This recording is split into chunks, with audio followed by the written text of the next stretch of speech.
I gave the raccoon a gun, but it wasn't as fun as it was in the film. It turned on me instantly. God. Hi there. Why didn't you come in? Welcome back to Pixel Juice. Today we're going to be discussing our thoughts on Guardians of the Galaxy 2. So we all sat down the other day to watch Guardians 2, and Luke, do you want to kick it off with your general impressions? Yeah, well, obviously there's been a little bit of backlash about this film. People saying it's not quite as good as the first one. I really enjoyed it. To me, it was more of a build-up film than anything towards Infinity War. But yeah, I think the story flowed well. The humour was there, definitely, as in the first one. The characters were obviously well developed from the first one. Obviously, because they don't have to introduce them, they can give them more time to kind of fit in their roles in the group. And yeah, I really enjoyed it, I've got to say. I don't know if I enjoyed it as much as the first one in some ways, but it's always hard to gauge with sequels, I find. It's like, well, how do you gauge your enjoyment of something compared to the last one? It was definitely different from the first one, Completely. I think. See, I kind of like, to play devil's advocate, like the points I have is everything you said as to why I didn't enjoy Oh, really? it. Big controversy here. We Like, heard it here first, folks. I guess I would say I enjoyed it, but I was disappointed. Why were you disappointed? Like what? So I thought the story was, I hate to make this argument, paced badly. I felt like it sort of, there's two stories in there and they sort of happen simultaneously. Yeah. There are a lot more jokes. I felt like it was joke. And Yeah. for everyone that hits, there's one that doesn't hit. The characters, particularly Rocket, really got on my nerves. Really? Yeah, I didn't like Baby Groot either. No, I didn't. I enjoyed the opening with Baby Groot, and then he gets a bit tiresome. But Rocket in this, I think you got to be careful when you do the lovable jerk, cheeky rascal type character to not just make them a jerk, and that's which is a big kind of theme in this film. But you never like sat there really empathizing with him. You're just like, yeah, no, screw him. How did you guys find Drax? I think Drax was really funny. I think it's funny. He had the best lines, I think. I think it's funny, but I think they did force in the whole him laughing all the time, because obviously in the first one, the whole point of his character is that he's really blunt and he hasn't really got any tact. Yeah. And in this one, he just, every time anything happens for some reason, he's like, just mad laughter. And like he's got funny moments, but I mean, especially at the beginning of the film, they really hit that point home. Look, he doesn't get that. Yeah. And I feel like, Drax, like you said, had some of the best lines, but then his best lines were then repeated throughout. Yeah. He was a sort of one-trick pony. Now I think about it, he barely fights. There's not much going on in terms of actual on the ground fighting. There's a lot of space. There's not. There's a few, maybe 3 or 4. I guess the other thing is the Star-Lord, Chris Pratt's character is the main kind of focus of the film, like he was the first one. Yeah. But he's not really in it that much. So the whole plot is kind of centered. One of the main plot lines is centered around him and his father. But you don't really see that much of him, really. I was quite surprised. How did you feel about the additions? Like, because obviously this one has Yondu and Nebula both sort of joining the team. I really like Yondu as a character. Yeah, I think he was one of the best ones in the first one, and he's a lot more established in this one, and his story kind of goes a bit further. Yeah, he's much more, what's the word I'm looking for? Blue. He's more fleshed out as well. Fleshed out. He's definitely bluer. I mean, we could pull up yeah. some kind of colour swatch chart so you can see how he's become more blue. He is. Yeah. In terms of character, they were all great. I think all the characters were quite strong and did enjoy most of them. Performances were great as well, I'd say. Like Vin Diesel had the easiest job as Baby Groot. I was like, why pay him? Why pay him to come in? Like, what's the point? Yeah, I'd do it for minimum wage. I think of Kurt Russell then. I guess the final kind of major Russell. player in this game is Kurt Russell as Ego.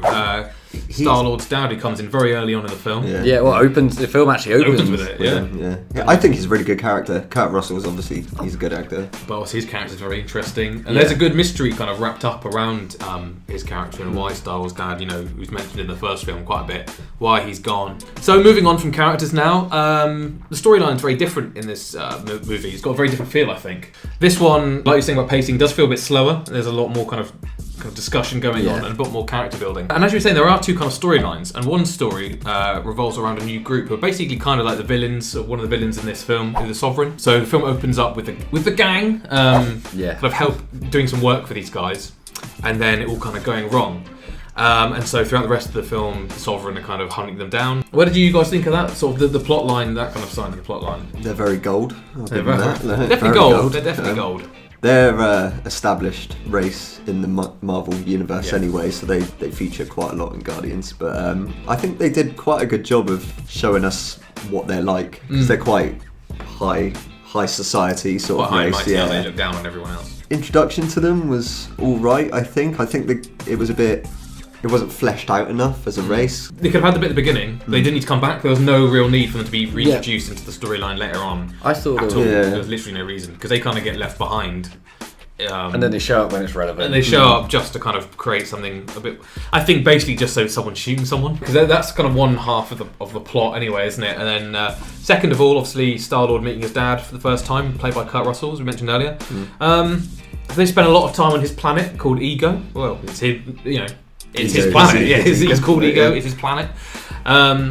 What did you think of that kind of storyline? That's kind of the main thread of the film, I'd say. Personally, I didn't think it was fleshed out enough, because he's a really good character, and I don't think the backstory is explained too much. Like it was. Yeah, it sort of feels explained, like but it's like this is this is this. Yeah, like, this is why this happened. It's like, well, why did he do it? Like, it sort of feels like they how did he do start it? on this journey, and then at no point did he ever stop, and it's like, okay, this has happened. Okay, this has happened. Okay, this means this means it, and it just never stops to breathe, except for maybe a few seconds, and also like character motivations change like instantly. At true. one point. Yeah, I liked it. I liked it as the kind of main plot. I know it does kind of build it up and does tie it up in the end, doesn't it? It gets everyone back together, and it does tie everyone together.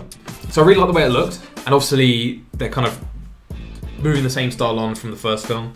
Music, they're still using kind of Earth but that's music. what I was going to ask. How did you feel about the music in I this was going one? to say, I felt like they overused it a little bit. They made a big deal out of it. Characters kept even mentioning the music, like, hey, put on Star-Lord's tape player, put on his Walkman. And it's like, I get it. You're kind of overkilling it now. The tracks weren't as good as in the first one. No, they weren't. What, They weren't as recognisable, were they? Really? Is it the Queen song at the beginning with Groot? I think so. I can't remember what it was. I can't remember what the song was. That's a good song. I like that. But for the rest of it, I know we weren't born in the 80s, so. But going for watching the first one, I was like, I know this track. I know this track. Yeah. This one, I was like, no idea. But yeah, it looks great. Like the effects were brilliant. Again, all the makeup, like you're saying, looked great. There's one. You say the effects are brilliant, and like 99% there is that one scene, and I'll try not to spoil it. But when they're in the woods with Rocket, and it's silhouetted, the trees. Oh, I didn't really notice that. To be honest. Do you know when the people fly into the sky and come Oh back down? yeah, Oh, it did look terrible. Oh, But I then think it's that's hard to CGI characters that. It's hard to CGI a I think it's person, supposed to really, look like isn't it? cartoony as well. Apart from that, do you think it looked good? Yeah, so the And then, CGI was brilliant, Yeah. except for that one scene. But then the other one looked amazing as well. exactly. You kind of expect it from a Marvel film nowadays to look Yeah. the best it could And the possibly world look. feels alive, doesn't it? Like the whole universe, the definitely. galaxy. So there are a few Easter eggs and references in this film, just like mentioning earlier. There's some great little tidbits. We're not sure if we want to even talk about one or not, to be honest. We don't want to ruin too much, but I need to talk about it with you, because I need to. Right, so the looks stupid to me, personally. Oh, you can't tell. But I them can't that. really tell them. I didn't like his cameo. I thought that was a bit Oh, I tacked thought- on. I- But that was brilliant. In it in a bar, getting sleazy with some of the weird That's quite funny. android weird yeah. looking prostitutes. I saw a little Easter egg that not a lot of people picked up on. He thinks. I think, hipster again. I Same think- thing about that. I think, and I think Classic. this He is also saw the Korean version of Guardians of the Galaxy 2. He Yeah. wore headphones that were pumping in the Korean. that was a weird. There was tentacles involved in that one.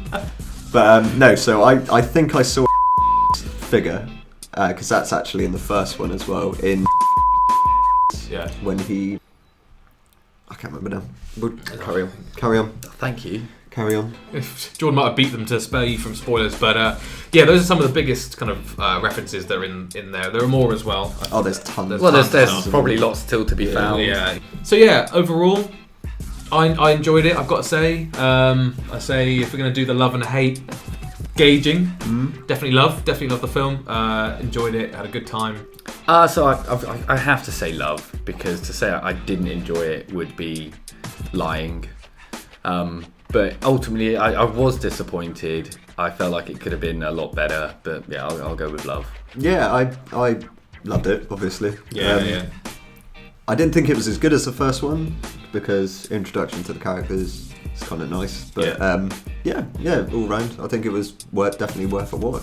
Yeah, I think it's just that thing, isn't it? Like, it doesn't, because it's the second film in a series, it hasn't had the same magic when you watch like the first one. You go, actually, this is pretty good, I like these guys. Then when you see it again, it's kind of like just a continuation, isn't it? It's not going to have the same kind of impact. But yeah, well, so even if Jordan is kind of on the edge, I think Luke and I's love would be enough we'll become to be fair, if if this wasn't connected to the MCU and it just came out as a standalone film and had nothing else, I'd be like, oh, that's amazing. But unfortunately, it is connected to the MCU and it set a certain bar for me. There we go. And it didn't meet it. Regardless, Luke and I love it. Jordan's middle of the road, but either way, it's a good film. You'll enjoy it probably if you like the rest of the Marvel films. Especially if you like the first one, you'll probably enjoy it. So we'd love to know what you thought of the film as well. If you get a chance to see it, just let us know in the comments what you think, or give us a tweet or something like that. Thanks again for tuning in and watching us babble about stuff around a table for 10 minutes. If you like the video, please do remember to subscribe, like and share the video to help us out really. And yeah, well, we'll be back very soon with another film review. I'd have thought. Alien Covenant, I think, is next. Oh, Not a fan of the Ooh, Alien films, really. It'll be very spooky indeed. We'll see you next time.